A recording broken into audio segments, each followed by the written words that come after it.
impact. And it all goes back to childhood, because resistance to change is the result of our mindset. I believe that every single person at some point of their life will have a $1 million idea. But unless those skills are consistently practiced and implemented and improved, there is no long-term result.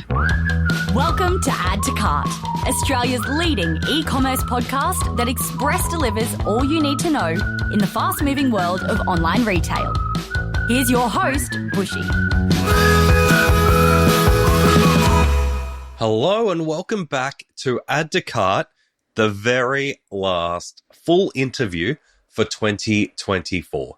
My name is Bushy and I'm joining you from the land of the Turrbal people here in Brisbane, Australia.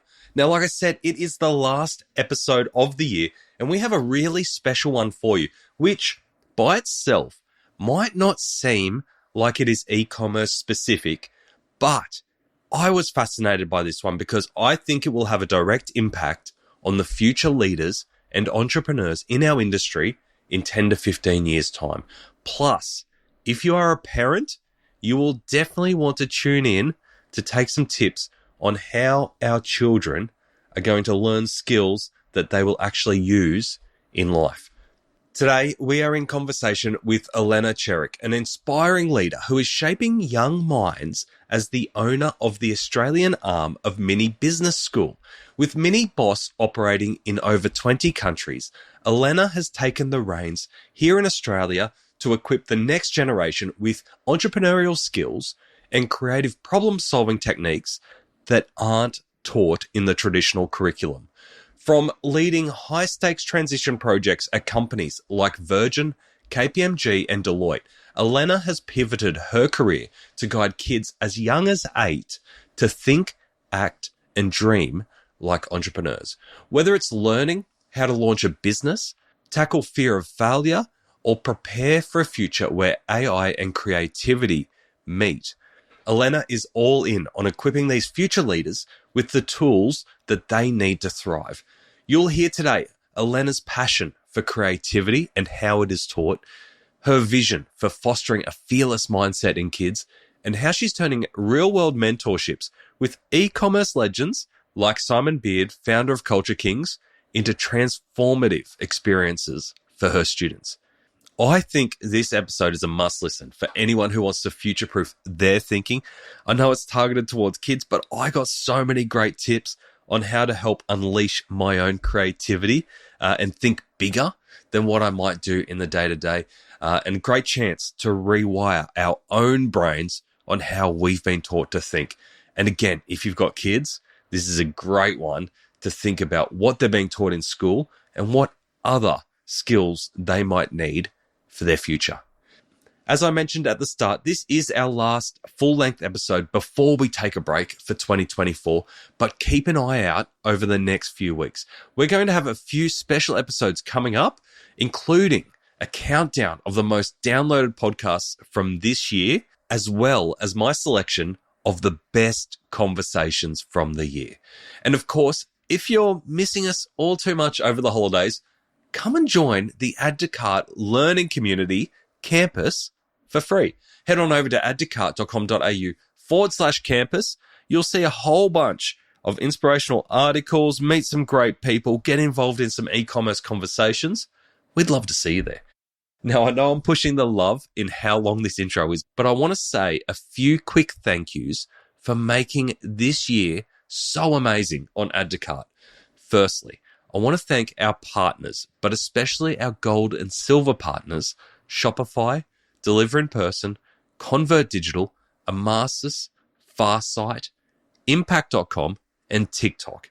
It's incredible to have all of you on board, such amazing names in the e-commerce space. You have enabled us to do what we love this year, and it's been a pleasure to work with you. Thank you so much for your support. I also want to thank the Add to Cart team, and this includes Gil, our amazing audio engineer at the Podcast Boss, the teams at the Big Smoke and Expressway for your amazing support, and of course, Amy, our wonderful producer who was with us for most of the year. You guys are all brilliant and you make me look really good. But most of all, I want to thank all of you who listen, especially the 190 odd of you who had Add to Cart as their number one podcast in Spotify this year. Just incredible. After doing this for 5 years, it still gives me such an amazing sense of warmth and gratitude when I meet people for the first time and they say that they're regular listeners, or that they made a new connection through the pod, or that the pod helped them grow their business. It's really, really special. In 2025, my goal is to not only connect with you more, but also to connect you all together. So stay tuned for that. But for now, I just want to say thank you. I love what I get to do on a weekly basis, and it's amazing that thousands of you enjoy it as well. So thank you very much for continuing to listen. Let's get into this episode with Elena. A big thanks, as always, to our partners at Shopify Plus and Deliver in Person for making this episode possible. Now, let's jump into my chat with Elena Chirich, School Director of MiniBoss Business School, Australia. Elena, welcome to Add to Cart. Oh, thank you, Nathan. I am so happy to be here. Very excited. I'm so excited for this episode. It is, to be honest, with anyone who is listening, it is a bit of a left turn from most of our e-commerce centric episodes, but I think it is so important for how we foster talent and how we create pathways in e-commerce, which is something that I'm truly passionate about, and I can't wait to get your take on it today. So, Elena, tell us, who are you and what do you do? Okay, so I am Elena Chirich, and I am the owner and the franchisee of the Australian branches, MiniBoss Business School. So it's an international education network. MiniBoss is in more than 20 countries around the world. The head office is in the UK, and I'm the person for Aussies. So I have come from very different background. So I started MiniBoss only 4 years ago, but before then, for over 20 years, I was actually in IT. And that's probably a little bit part of my story, how I came to that. In my childhood, I was a very creative person, but my parents were very pragmatic. And they were saying, whatever I was thinking about creativity, it's not going to pay your bills. You have to choose a career that is potentially lucrative, where you can stand on your own feet. So that's why initially I chose finance, because my dad was saying banks and taxes are forever. So that's guaranteed job. And then I came to Australia almost 25 years ago. And at that time, IT was popular. So I thought, well, following the same path, following the dollar, I should go to IT. And that's where more than 25 years of my life have been spent. But then I guess coming to, not midlife crisis, but there is a point in life of probably every human being where we start thinking, what's the point of it all? And even though I had very successful career, I have worked for HP, KPMG, Deloitte, Virgin, there was a little bit emptiness because I was making richer people richer. So wanted to find a little bit more purpose, and again, how I have worked on large transformation programs. So they started usually early in my career in IT, but then it's business transformation, business renovation, how I also called it. And there was a lot of change and resistance. And when you try to implement a big change, particularly quickly, there would be lots of very unhappy people. And it's challenging, constantly dealing, with the flashback, with resistance, trying to push the brick wall. And that's why I started thinking about what the problem is, how to sort it. And it all goes back to childhood, because resistance to change is the result of our mindset. And changing mindset, particularly when we are over 20, 30 or so, it's very hard. Unless a person really wants to change it, there is no way on earth anybody can make you change the way you think. So that's why all the roots all goes back to childhood. And that's why I've decided I have to do something about it. And in your career, because you just kind of rattled off some pretty big names there pretty quickly, KPMG, Deloitte, Virgin, some big businesses when you're talking about transformation. When you talked about that resistance to change, was there some common behaviors or traits that you saw in a corporate setting that you were like, I just wish we could get that out of us in an early age? Well, from the corporate world, it probably changes depending on who my client was. So, for example, my probably most happiest experience was working for Virgin. Well, in the earlier days when it was still Virgin Blue, not Virgin Australia, that spirit of, here is an idea, let's do it. Absolutely loved it. Where working, for example, through, KPMG for federal government, it was complete opposite. So the main thing is really working with people who got affected by change. So it's probably from that perspective relevant which organization I worked for or what change I was delivering.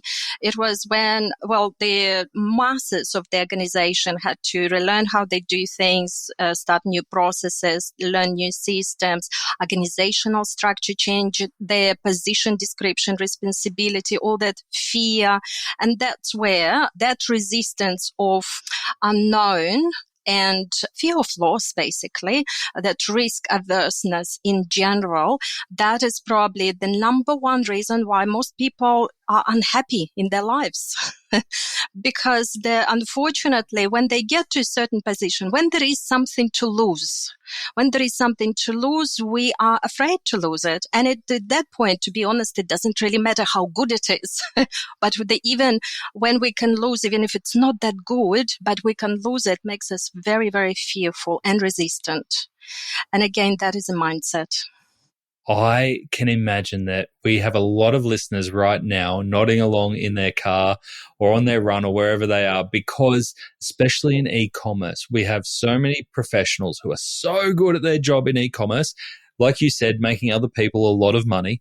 And most have ideas in the back of their head for the idea that they would like to run with in their own business. But it is that risk averseness which holds many people back.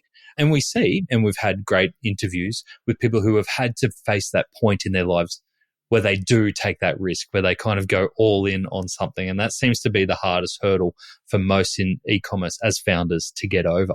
Absolutely. Well, I say it very often that I believe that every single person at some point of their life will have a $1 million idea.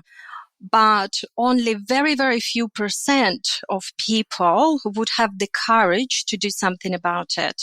And unfortunately, not all of those who follow their dream and passion would be successful straight away. So some do fall back, and that is a real risk.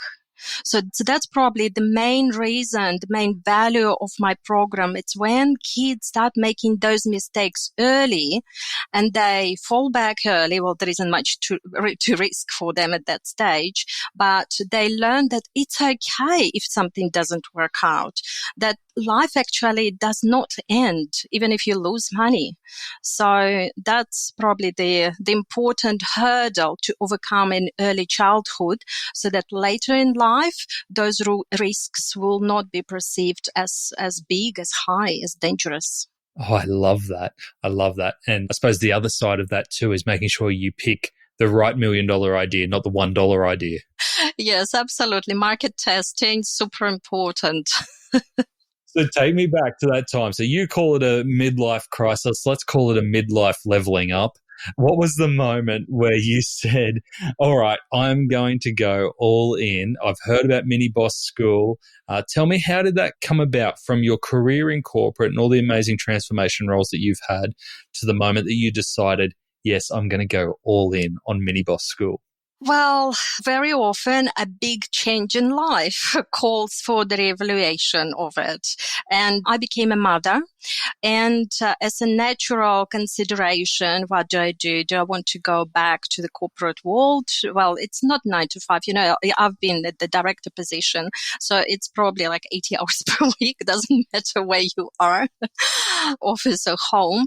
And that's where I started considering what my life would be as a mother, how much time I would dedicate to my child. And I've decided to do something else. And luckily, I had a wonderful experience of mentoring teenagers through the Smith Family Foundation around 20 odd years ago.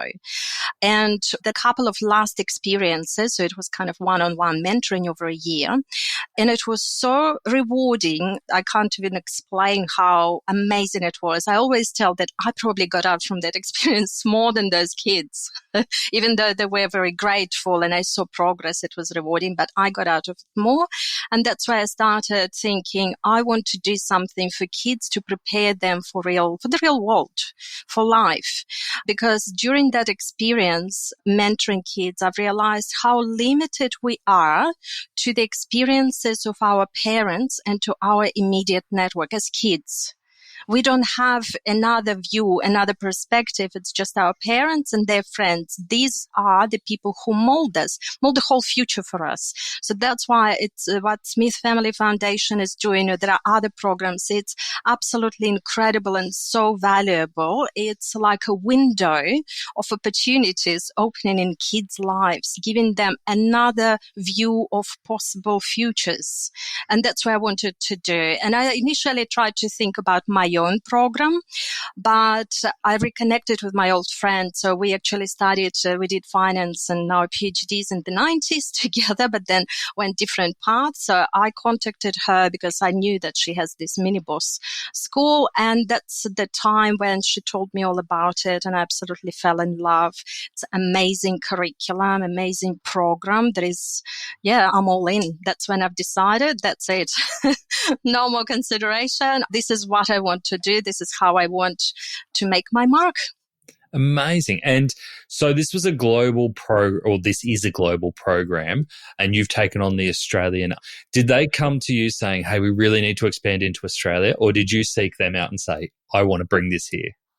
No, as I said, I was just chatting to my friend, asking her for advice, saying that I want to start this program for teens, preparing them for life. What do you think? Because you're running this.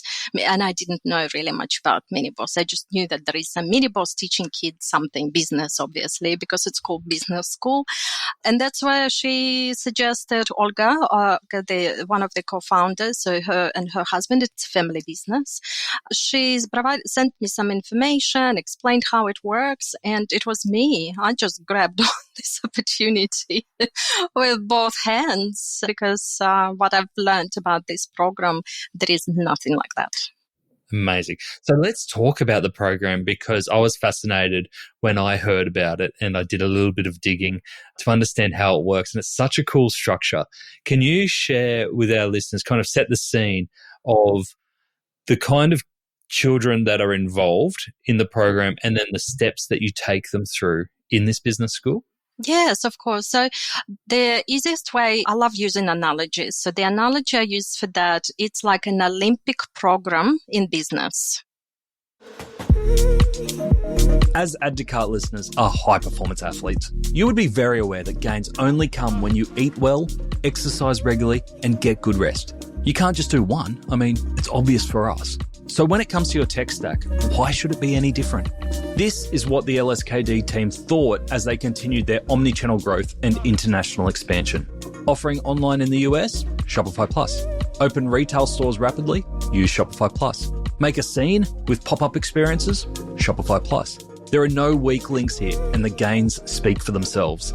Since migrating to Shopify, the LSKD team have seen a 37% increase in online sales, with over 200% year-on-year growth for US store revenue and a 400% increase in POS revenue. With Shopify Plus, there's no skipping leg day because they've done it for you. Check out shopify.com/au/plus and get in touch with the Aussie Shopify Plus team to see how Shopify Plus can help you unify your tech stack for growth.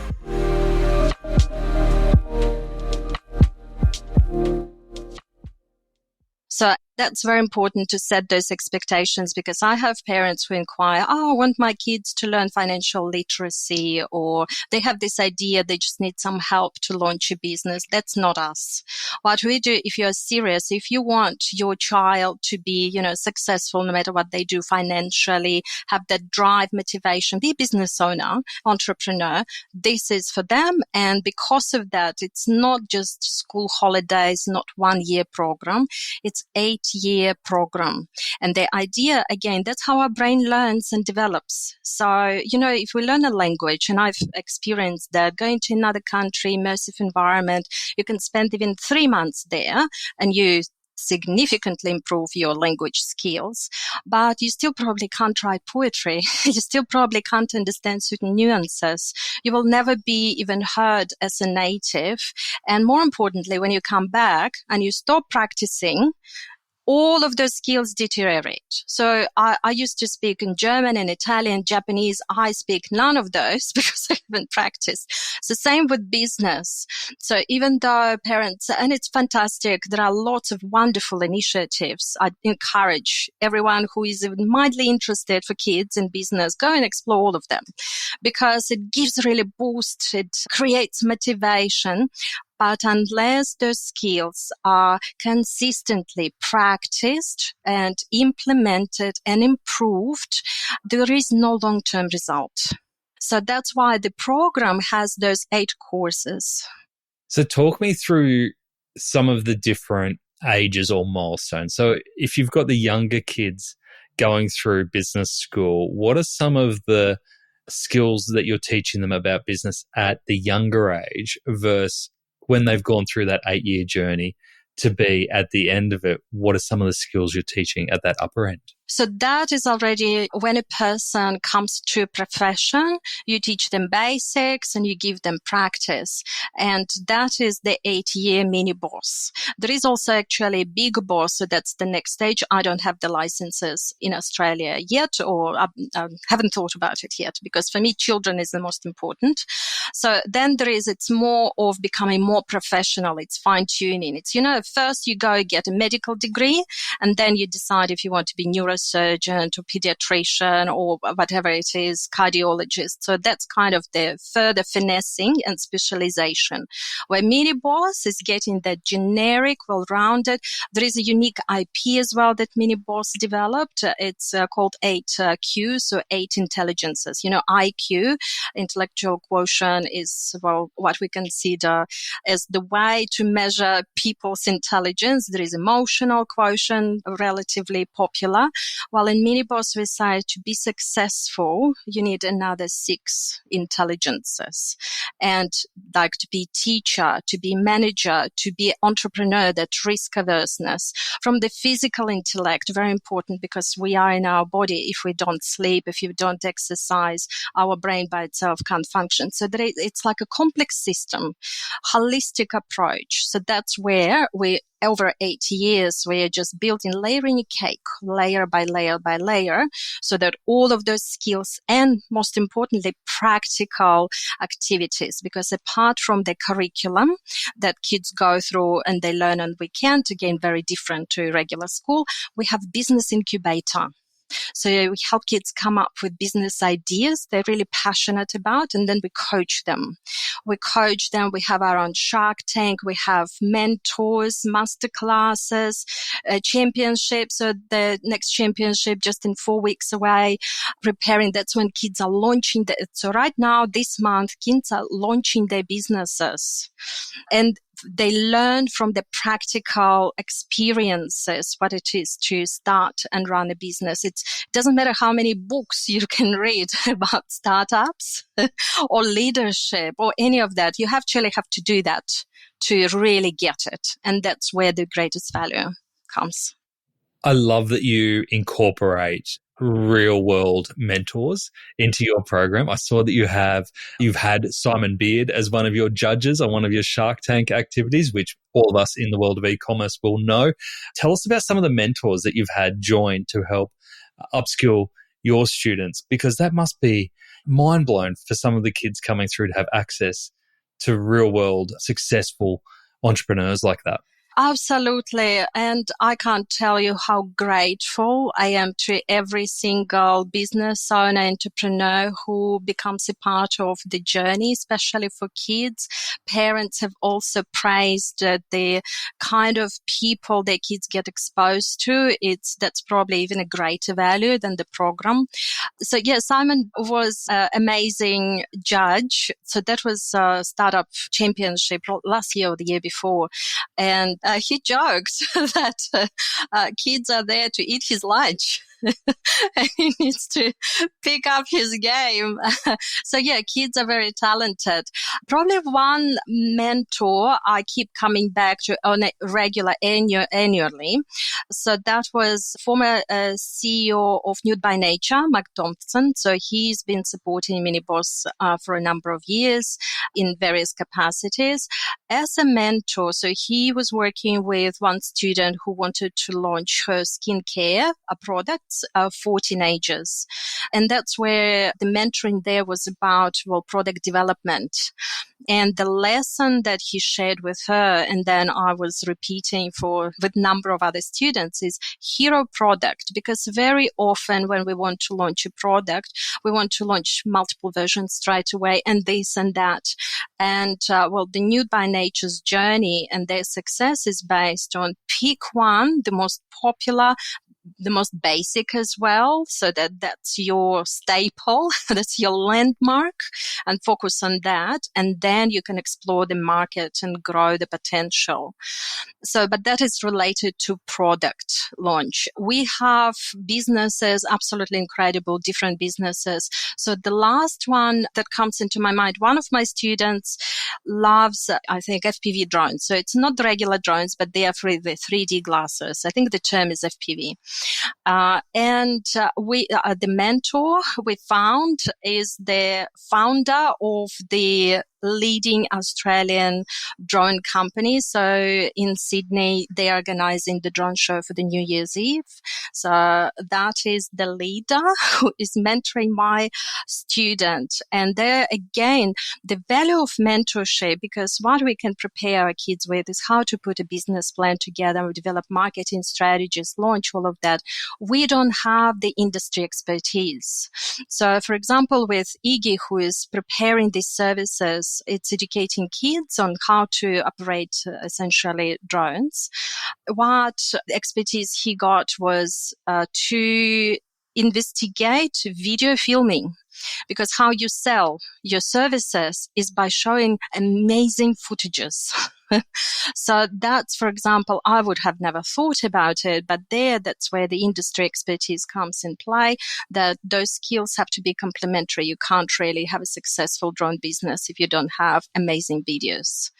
So, and many we had dozens. We're already at the 4th year. So definitely, maybe even coming close to 100 of mentors and masterclass presenters who have helped us. The last one, sorry for non-stop, probably most impressive was, again, a little bit left field, Lisa Blair. So Lisa Blair is the world champion. So she's the person who sailed around Antarctica in the shortest period of time. And also she's the first woman who's done that. And she has another 4, or in total 5 world records. So what's sailing to do with entrepreneurship, right? But her masterclass was absolutely amazing, because I actually overheard her when I was in the boat show in Sydney. She was speaking from the stage and I had to make sure I meet her personally. It's the perseverance, the story of when you're faced with a challenge, with the problem, when everything seems to be falling apart. And she has been in the situations when she nearly died. And she could have died if she's given up. So that is probably the most important quality any entrepreneur needs to have, because there would be situations where we feel things are not going ahead and it's much easier to quit. But if we quit, we'll never know what's on the other side. And are you seeing your child entrepreneurs, let's call them that, child entrepreneurs launching these businesses straight away while they might still be in school? Or is it forming the frameworks for them to launch post-school? Very good question. And I'm clarifying the expectations with parents every time. So imagine that you do want to have your child to run a marathon. You're not going to get them to run a marathon straight away. And when they do, you don't expect them to be one of the firsts. So even completion of the process, that's considered success. So similarly with my students, Kidpreneurs, so they do go through the full cycle of launching the business, but we look at those businesses as projects, 4 to 6 months projects. So they're launching it. So right now in a calendar year terms, they're launching businesses right now. After the championship in December, they expected to run those businesses by themselves. It's, when we teach kids to learn how to ride a bike, we push them and hold them, but then at some point we let go and they need to keep pedaling. So that happens for a couple of months until we restart the year in February. And then they have a choice. They still have to run for a couple of months to cover the costs, to break even and hopefully make some profits. Or they can choose to do another business. And in most cases, we encourage next year, let's do another business. So it's another industry. You're working with different personalities in a team. You choose different roles. One year, a kid can be CFO. Next year, they're CMO. Third year, they look after operations, and they learn from experience what it's like. And they learn 1 year, they launch a product. Next year, they design and deliver services. Third year, something else, maybe a combination of both. So that's where the valuable experience comes. It's probably not there shouldn't be an expectation that any of those businesses will be multi-million-dollar business. This is a learning process. However, I do have a few students who really fall into place with their chosen business idea, and they run that business for many years. So one of the businesses I want to mention, I have an incredible student in Perth, Brody. So he started with me 3 years ago. And because it's in Perth, so it's virtual education, online program, I remember an interview with him, and he was so shy at 9 years of age. He would not, even though it was on Zoom, I wasn't a real person. It was just some picture on the screen. But he would find a cushion and he would hide behind the cushion and he would be vocalizing whatever answers to his mom. And mom basically was speaking to me. He was so shy. 3 years later, it's now 1 year ago during last summer holidays, he was at the market every Sunday selling his products. He gave interviews to local paper. I think ABC was also interviewing him. He was presenting the 2-day NDIS Expo. He was the presenter, the business owner on the stand, and constantly talking to people, promoting, talking to strangers. Transformation is incredible. And he loves his product.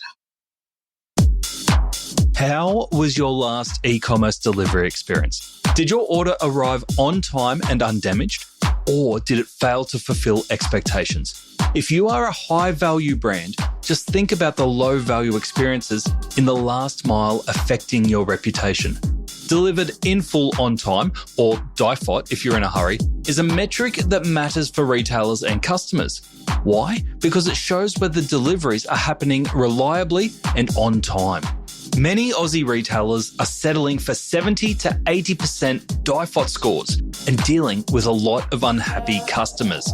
However, after partnering with Deliver in Person, experience-driven brands like Samsonite, The Party People and July see a consistent 99.6% DIFOT score. Don't settle for less. Make your last mile experience the first thing that customers remember. Learn more at deliverinperson.com.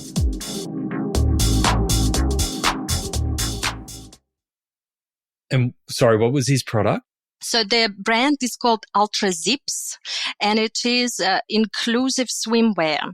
So these are special shorts which have a zipper on the side. So even though his original idea was for just little kids who get into tantrums because it's a bit too hard to take off wet swimmers, but what we've realized, there is a need and a niche in the disability sector, and that's where his product is in demand. So right now, he is selling his products in pharmacies. So he is in retail.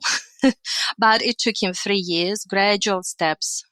Do you find that there is a natural difference in the way that children approach problems from a creativity point of view than we as adults, because I think as adults we have the benefit of hindsight, lessons, and probably intuition. We've seen a few more patterns before, but kids are coming to new ideas and solutions a bit more fresh and probably a little bit more open to solutions. What can we learn from kids in how we solve problems?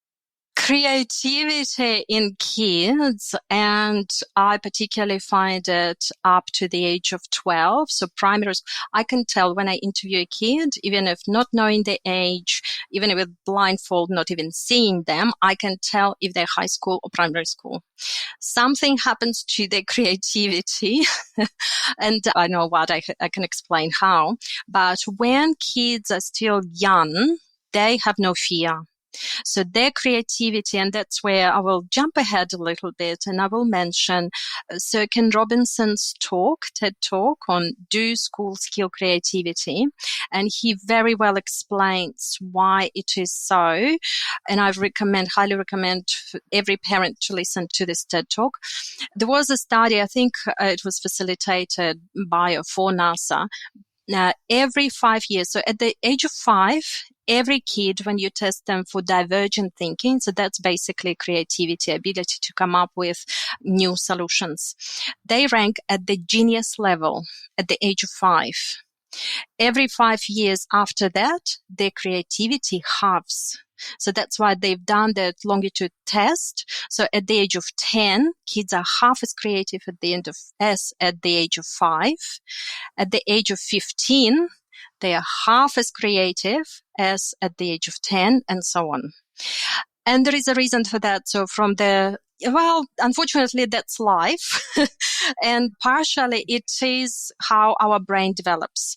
So neuron connections in our brain, they start decreasing from the age of 3. So at the age of 3, we are at the peak of the number of neuron connections in our brain. And that's where kids potentially don't know the difference between, fairy tale world and any imaginary world and real. They have potentially imaginary friends and all of that. And that is one of the reasons, because they have the whole world, they're learning the whole world, and it's all one for them. But then from that age, it's called pruning. So parts of the neuron connections, they die out. And that's where parents and schools play a significant role in which of those neural connections die. And every time child hears, no, don't do that, no, that part of the brain gets blocked, basically put in a box. And unfortunately, our schools, instead of promoting creativity, they put kids in a box. So this is the right solution, and this is the only way you can achieve it, and you have to remember and learn this solution. And that's one of the problems. Well, schools are not helping in creativity, and kids are incredible. So that's why I love working with kids up to the age of 12. They're happy. And our classes is more of a conversation. Why do you think so? Can somebody come up with an idea? That it's all creative, kind of brainstorming to a degree. And things they come up with is so much fun and so enjoyable. And these are the muscles in their brain that we train to be creative. Are there any techniques that you think that we can use in professional life, call it professional, whether we are entrepreneurs working in a big company, to help slow down that creative aging process and to incorporate in our life so that we can be more creative, open the brain up to more creative thinking? Absolutely. So that's everything to do with neuroplasticity. So the brain is not dead. It's not stiff, but it can be inflexible if it got trained over years or decades to be that way. So the earlier it's like we're growing a tree, and if we put certain limitations later in life, even if we remove the limitations, it's very hard to expect big growth. That's why it's important to start that as early as possible. There is plethora of material online on how to increase your creativity. The simple things, I even talk to my students about it. While you're brushing your teeth, quickly think about 15 completely unrelated things. So before I even go into the details of the exercise, what is creativity? Is solving problems in the most statistically unusual or unique, rare way. So rather than, again, following the patterns, that's what our brain naturally gravitates to. Here is a pattern, and then we repeat it, and it goes on autopilot. That's development of habits. So instead of that, if we want to increase our creativity, we need to be observant and very conscious of our thoughts. So while we're brushing our teeth, we need to think about 15 unrelated things. For example, starting with the toothbrush, and then camel, and then rocket, and then whatever comes into my mind. And it's actually very hard. So if you're not trained, so the first step is to train our brain to make big leaps. So rather than staying in our lane and doing the same mundane thing again and again, having the same conversation about the weather and politics and anything, try to jump out every day. You can challenge yourself when you meet your colleague at work, rather than asking about how the weekend was or day or whatever. Ask something random and try to ask something random every time.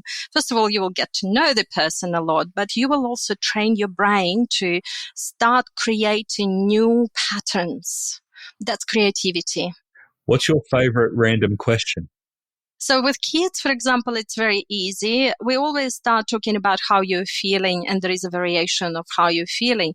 But for me, the rule is I never accept good, because that is, it's a pattern. It's a pattern. You just say it and you don't mean it. And I have no idea how you're feeling. So I put a ban on good. Give me other words of how you're feeling. So that is probably, from my perspective, somebody asks me, I try to answer in a different way. So that's my leap. It's just breaking the patterns, the predetermined responses in your head.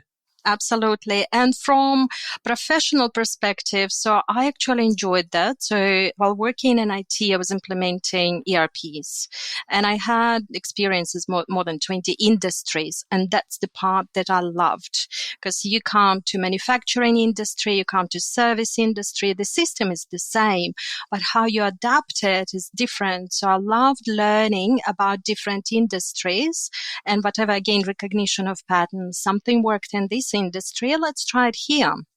So that is probably creative solution, problem solving, coming up with creative solutions professionally, is by diversifying your experiences and leveraging whatever worked in different areas. Yep. Fantastic.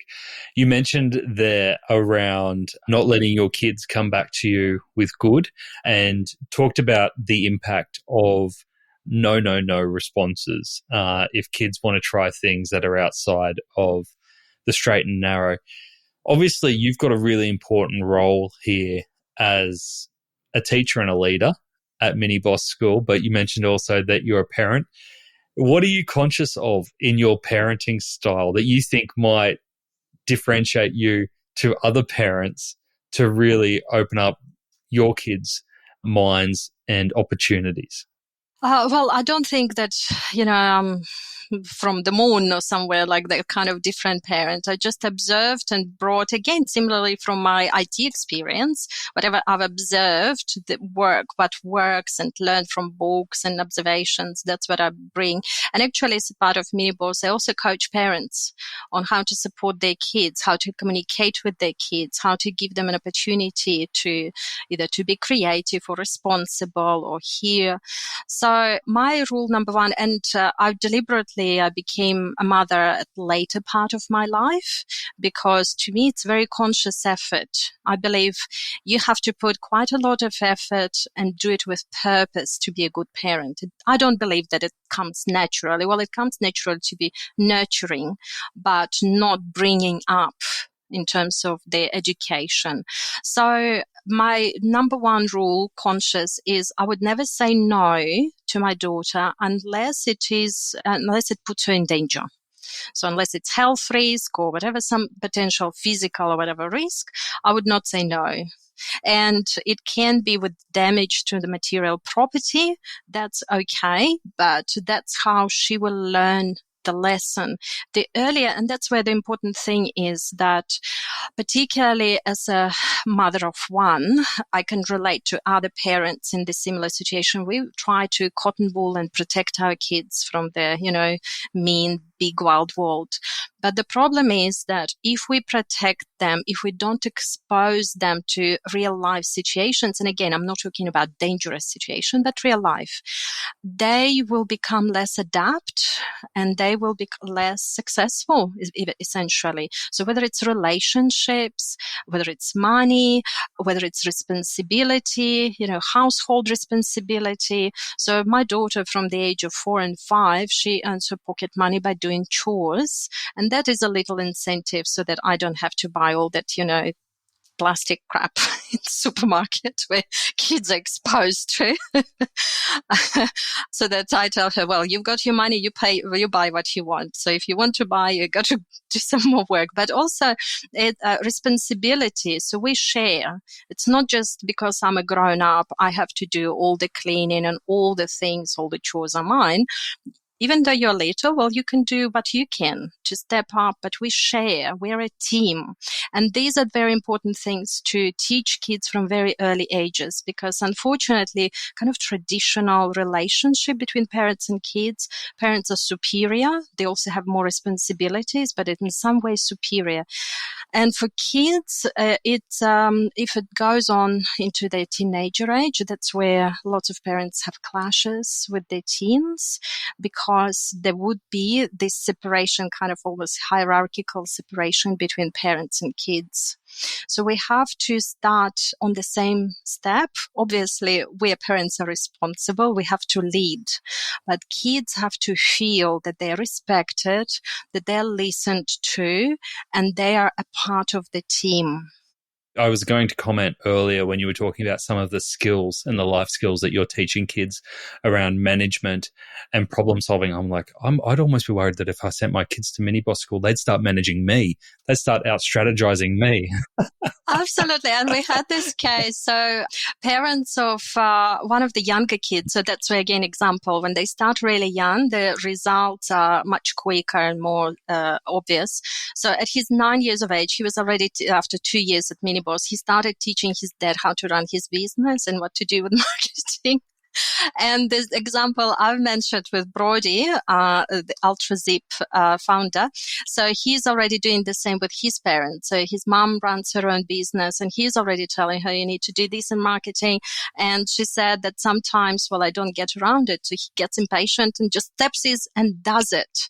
And that is the incredible part where a kid still 12 years of age, or he's 13 now, steps in and does without being asked, helps parents. How amazing. I haven't even thought about that as a chore. $5 and you can do my Xero finance reconciliations every week. That'd be great. Excellent. They will learn about money and make money on that. Absolutely. That's awesome.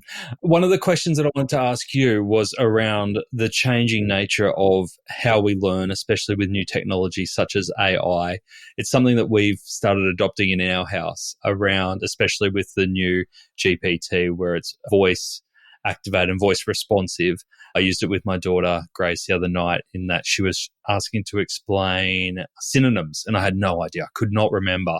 And so we sat down, I put the phone in the middle of the table, put the chat on, and I said, hey, can you explain how synonyms work? And it talked through it in steps like it was a teacher rather than just giving the answer, which was really great and a good way for her to learn because she could ask it questions and go back and forth. Obviously, there's a lot that you have to teach children around the changing nature of work and how we will work with AI, but also there must be a lot that you need to consider in how we learn. Is it hard to get your head around the role that AI will play in not only the future workplace, but also how we will learn new skills? Well, I think AI is a great help there, and I have experienced it as a user. So this year, MiniBoss head office already automated, virtualized, and avatarized all the internal training. So what was delivered early when I started was in person, one-on-one, so very time intensive. So now, and potentially gaps, because it's human, they might forget something. I might forget to ask something. So now the whole training is all based on AI. AI tests, AI. So I would have to record a video. AI assesses me, whether I've provided right, even attitude. So it's quite amazing.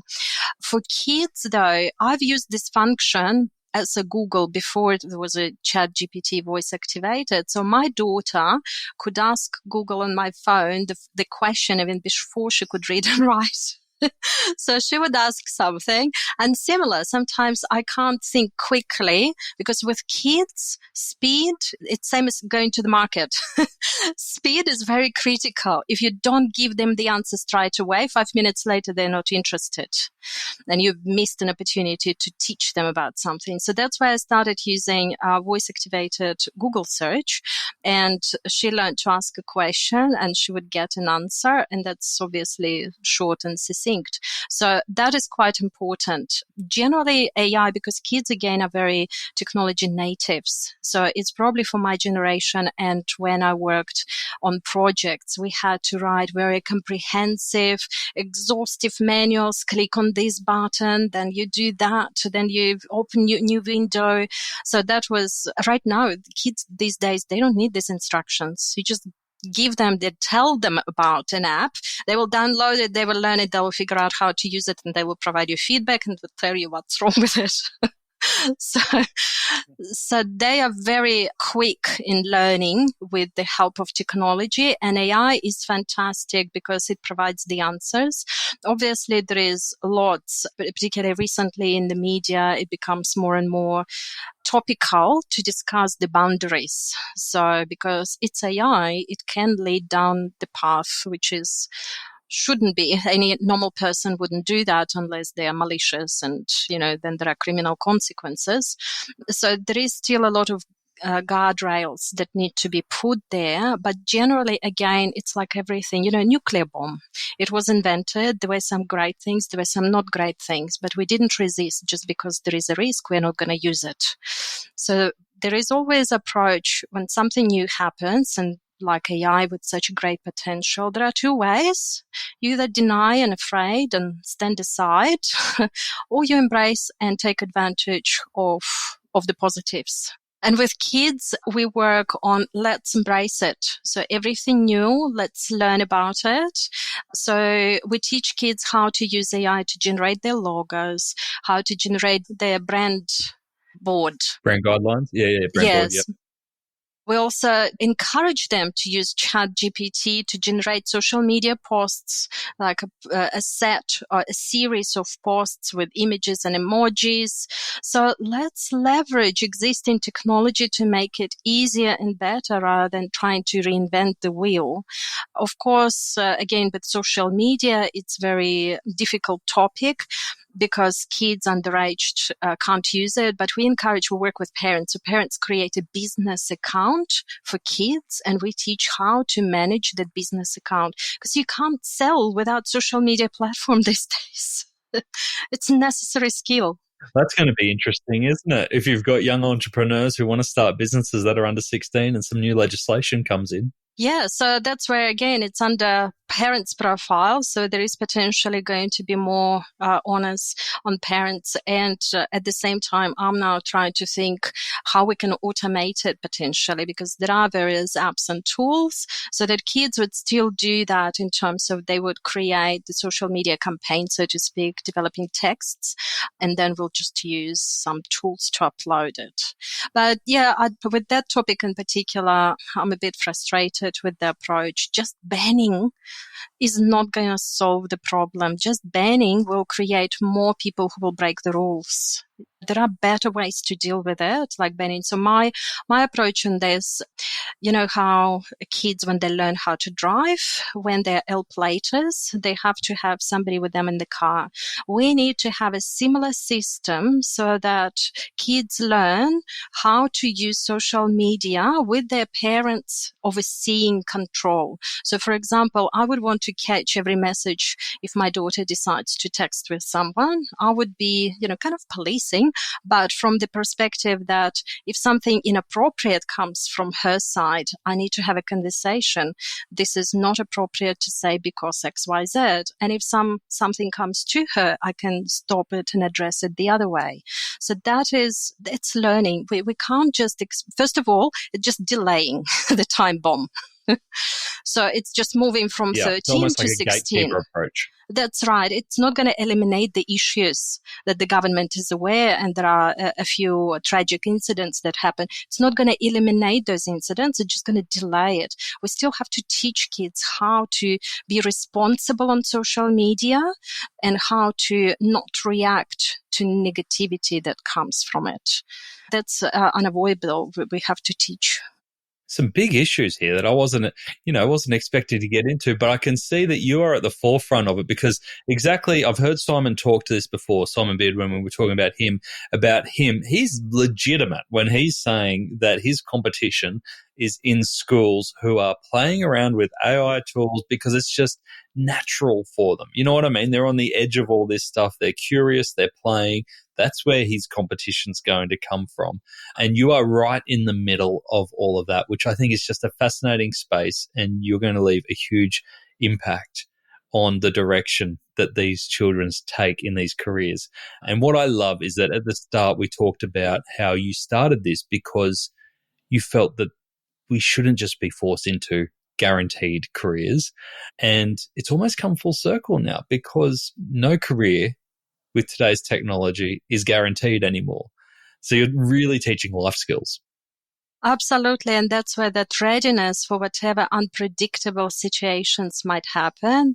And just statistically speaking, there will be more and more unpredictable situations. And we just need to teach kids how to respond to that rather than reacting, is how to respond and be ready, be prepared. Don't get anxious or stressed. It's expect the unexpected. I love it. I love it. Elena, what does the next 12 months look like for you and the MiniBoss School team?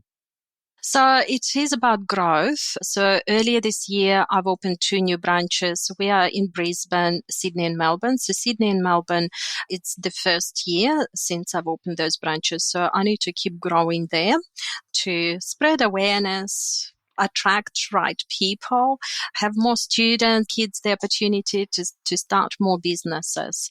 And later, I am very passionate, again, it's probably from my experience from the Smith Family Foundation, very passionate about helping people who really need that and want it. I would love to start a sponsored kind of branch of MiniBoss for refugees and First Nations people, because the greatest value of MiniBoss is about how we teach. It's very different to traditional teaching approach, when teacher stands in front of the class, the authority, and these are the facts, and this is what you do. That's not real life. You don't see it in a workplace. And if it happens, people are not happy and they leave.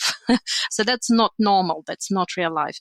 So how we teach, it's all through engagement, interaction, games. And this is the best way for kids from the First Nations to learn because it's interactive, it's strong on the community and communication rather than sitting and reading books or sitting in front of your computer in isolation. And also for refugees, it's bringing in the community. So communication. So when we think about the origin of human race and what helped us progress from the Stone Age to today's modern technologies is ability to communicate and work together, achieve those synergies and achieve goals together. It's not not individual work. I do my thing and you do your thing. It's working together. And that's where really how we teach and how we learn, we really need to focus on that togetherness and communication. And that's why MiniBoss methodology is so amazing. I would want to give, as I said, First Nations people an opportunity, kids to embrace it, particularly those who don't do very well in regular schools. They will love it. I know that. And same from refugees kids, so that to give them this opportunity to make their parents proud. Amazing. Oh, I love that vision. Elena, if people have heard your passion today, which no doubt there's so much passion there, and I love that you see things a bit differently, and they want to get in touch to either inquire or talk about how their kids might be involved, or potentially come on board as a mentor if they've got some great experience that we think could benefit younger generations coming through, what's the best way to learn more and get in touch? Well, any social media platform, LinkedIn, Facebook, Instagram. So we're a very small team. So whoever catches it, I will know, and we respond fairly promptly.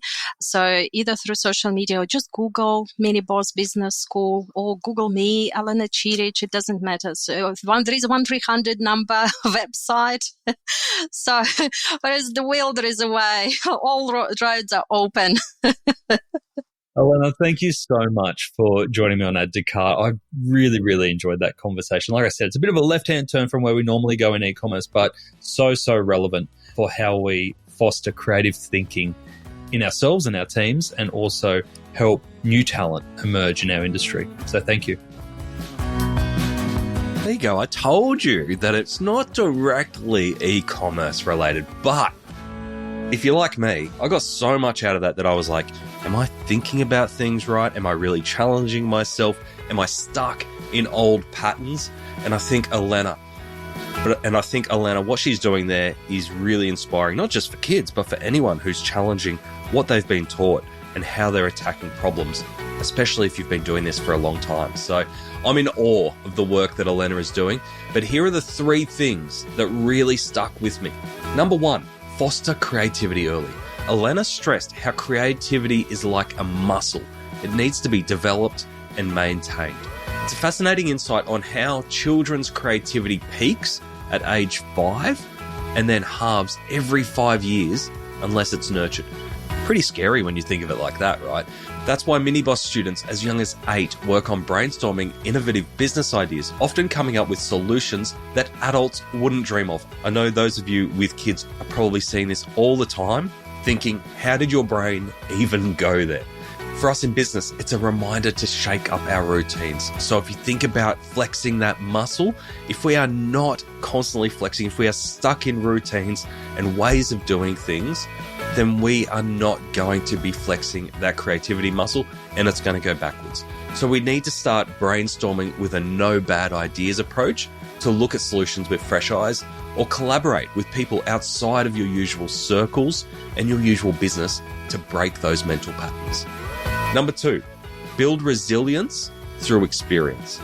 The MiniBoss approach to learning through doing is a real standout. Kids launch real businesses and experience the highs and the lows of entrepreneurship in a safe environment, but there is no shielding them from the potential that business will fail because it's real. Take Brody, for instance. That 12-year-old student in Perth runs his own inclusive swimwear brand, Ultra Zips, and it caters to kids and individuals with disabilities. Amazing. How did they even think of this? But his journey from shy student to local entrepreneur, giving media interviews and selling in pharmacies, is an incredible testament to how experience builds confidence and resilience. I'm sure it's not all clear sailing for him, and he's coming up across obstacles that no 12-year-old should really ever come up against, but the resilience that he will have in his mindset from that early age, rather than being given everything on a platter, will definitely help him as he transitions into adult life, not necessarily just as an entrepreneur, but in being able to take everything that life throws at him. It's a reminder for all of us, whether it's trying a new marketing strategy or entering a new market, that trying new things, sometimes failing, is all part of the process. We've got to embrace it. Number 3, learn from real mentors. MiniBoss students don't just learn business, they learn from the best in the business. Elena shares how students have been mentored by top names like Simon Beard from Culture Kings and Mike Thompson from Nude by Nature. These mentors provide insights that books or courses can't replicate, such as focusing on hero product to build brand recognition or understanding niche markets like drones or skincare for teens. I'm really lucky because I kind of feel like I get to do this every week on Add to Cart. And for me, my growth over the last 5 years has been phenomenal, even though I haven't been able to put everything into practice because we cover such a wide range of topics in e-commerce, but just being exposed to these ideas and different ways of thinking, even if you don't always agree to them, is so beneficial. For us, it's a reminder that actively seeking out mentorship opportunities, whether as a mentee or a mentor, can be hugely rewarding in ways that you won't even understand until you've put them in practice many years later. So seek them out if you haven't got them. Maybe now's the time at the end of 2024. Who's going to be your mentor in 2025? Who can you mentee in 2025? If you found this episode valuable, I would love if you shared it with a friend, a colleague, maybe even a parent who can take some of these tips to help their kids grow on their future entrepreneurial journey. Please share it. We'd love you to spread the word. You can also leave us a review on Spotify or Apple Podcasts. And of course, thank you to our amazing sponsors, Shopify Plus and Deliver in Person, for making Add to Cart possible. Before you go, we'd love to invite you to join our free e-commerce learning platform, Add to Cart Campus. Meet other professionals and learn from e-commerce experts to take your business and your e-commerce career to the next level. Register to join Campus at addtocart.com.au/campus. Now, if you enjoyed today's episode, make sure you share it with a friend or a colleague, or even better, leave us a review on Spotify or Apple. It really makes a difference.